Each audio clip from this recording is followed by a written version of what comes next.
Hey guys, this is God of Politics and welcome back to a brand new video. In this video, we are going to be analyzing the Democratic primary for president again.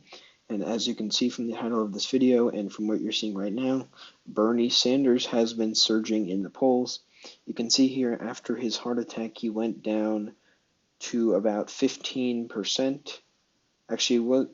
No, that was here. He went down to 14% while Elizabeth Warren became the front runner for very briefly. Elizabeth Warren has now fallen well below Bernie Sanders. Pete Buttigieg had his time very close to Bernie Sanders and Elizabeth Warren. He is now leveling off. You see Michael Bloomberg's gone up a little bit, but not too much. But you see also Joe Biden has remained stagnant for almost this entire campaign. As you can see along here, he's had his ups and downs, but he has remained pretty much stagnant with the lead. But as you can see now, Bernie Sanders is closing in on Joe Biden for the lead. About a month ago, not even a month ago, 20 days ago, he was at 18%. He is now at 24% to Joe Biden's 28% here. And I think that what you can see from what you can infer from this is that this is most likely going to become a two-horse race. If you look at the first four states here, let's just put that back in. Let's say that Bernie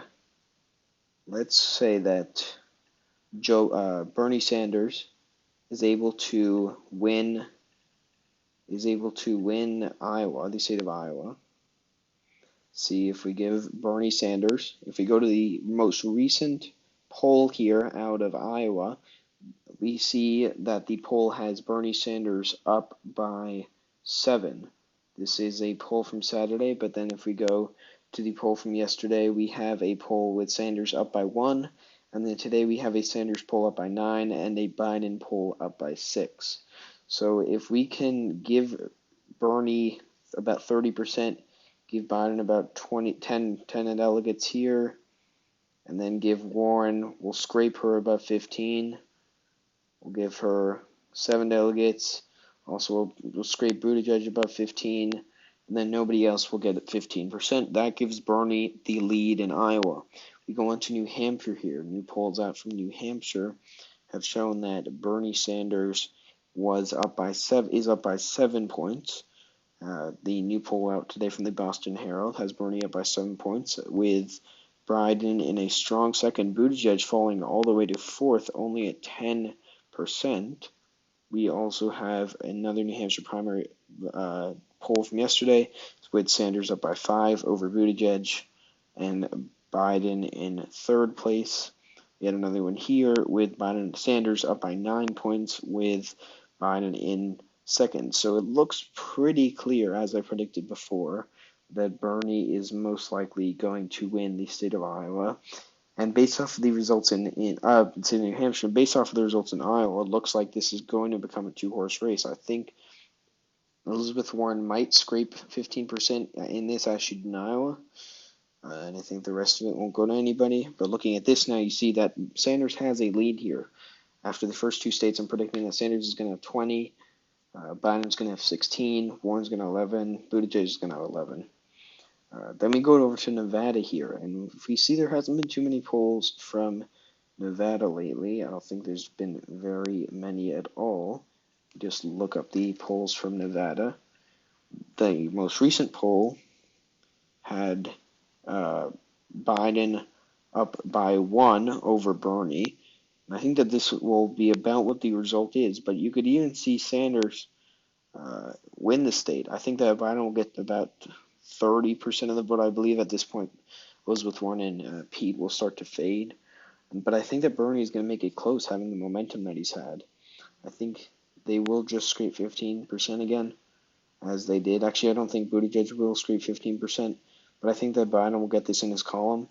But then what you have is they go down to South Carolina. And what you see here in South Carolina, the most recent poll out of South Carolina has Biden up by 21 points. Now, this is a huge lead for him because he may not have the most momentum coming into the South Carolina primaries, but out of the first 4 states, South Carolina has the most delegates. So if he is able to have a strong showing here, he is going to be able to propel himself.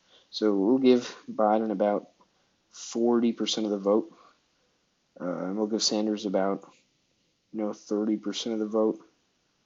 And then I don't think anybody else might even be able to give Biden about 50% of the vote, and then Bernie about 33. I think that would be about right. Yeah. So this gives Biden actually a large lead from the state of South Carolina, because as he's been doing in the polls, he has a lot of support amongst the black community, and this being the fourth state of the early states, it looks like there's going to be a lot of momentum between mainly with Bernie, but also with Biden being the two main front-runner candidates.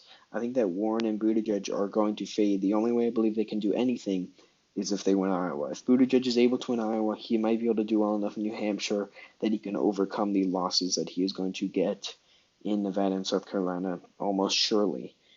Same thing with Warren. If she is able to win Iowa, she might be able to do well enough in New Hampshire that she can do well in the other first four states, that she can propel herself to Super Tuesday, and that's really how it works. Who can get the most momentum to propel themselves over the top? Because if we look at the poll numbers for the national poll numbers, Biden has pretty much stayed the same. All the attacks that he's been receiving this entire time, he's remained the same. So what I would have to predict for this is that Bernie can win the first two states, and Biden would still be able to rebound and get the Democratic nomination. But if Biden wins Iowa and New Hampshire, he is certainly going to win Nevada and win South Carolina by 50 points. If he wins Iowa and New Hampshire, Biden, he will propel himself to a landslide in the Democratic nomination, purely because of the fact that he's shown he can win all across the country. Because when it comes to Super Tuesday, you've got states like California, which Biden is leading in the polls, but not as much of a margin, but by around a 10-point margin, as we've seen in the most recent poll here from the state of California. You can see Biden was up by 10 points, but Bernie has been up in some polls. But in the most recent poll, Biden has been up. And I think that shows a lot that Bernie has been surging. If you look at the Iowa polls especially, you can see from the graph here, you can see here too that Bernie has been surging. He fell all the way down to 12%, and that wasn't very good for him at all. This was the point where Warren was well ahead in Iowa. But now we see that Bernie has a 3-point lead. Biden isn't going to do very well. But the sliver of hope that you might see for both Biden or Sanders that you could hope for is that if you're Biden, you hope that Klobuchar gets a lot of support that will all go to Biden. It doesn't look like Klobuchar is going to get the 15% she needs to be a viable option to get enough delegates in almost all precincts. So most of that support, I would assume, is going to go to Biden. Whereas if you look at Elizabeth Warren, if you're Biden, you'd hope that she gets enough support in all the precincts to take enough delegates away from Bernie. But if you're Bernie, you want what Biden wants with Klobuchar. You want Warren to not get enough support of 15% in all the precincts, and for that support to go to Bernie, because I think it mostly would. That's the way the caucus works. That's probably what would happen in Nevada too, but in Iowa it's going to be most prevalent. And I think that'll show whoever can come out of Iowa will show that they have support amongst all different groups, because you got Bernie, who has support mainly amongst the young people. You got Biden, who's got support mainly amongst the old people and the African Americans. And you have Buttigieg, who has support amongst old white people too. So it's going to be very interesting to see who is going to be coming out on top. But what I see from this is that Warren is going to slip, Buttigieg is going to slip, and it's going to become a two-way race between Biden and Sanders. Maybe Bloomberg can get it in on Super Tuesday, get enough support from the states he's been to. He's got a head start on Super Tuesday.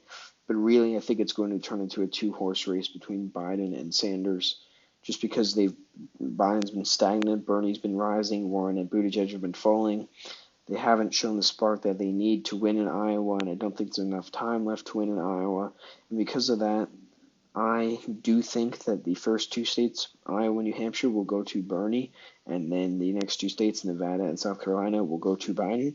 I think at the end of the day, it is still more likely than not that Biden is going to be the nominee. I think that if you look at it, Bernie doesn't have enough support in many states. In almost all of these states, he's second in the polls, and being second in every single poll is not going to make you win the nomination. So you've got to hope if you're Bernie, you win the first two states, get enough momentum to win Nevada, and not to do too bad in South Carolina, and then you can propel yourself to the nomination. Biden doesn't have the same front runner status, the electability status that he had before. But if Biden wins the first two states, all of the first four states, in fact, it's over. He is going to win. And I think at the end of the day, I am predicting it now. Biden is going to be the nominee. It's not the most outlandish prediction. It's not an upset. But I do think that Biden's going to be the nominee. I think even throughout all that he's taken, he's still leading, and I think that that'll remain that way. And he is going to become the nominee and face Donald Trump in the general election this coming November. So thank you all for watching this video. Please like and subscribe as always, and I will see you guys later.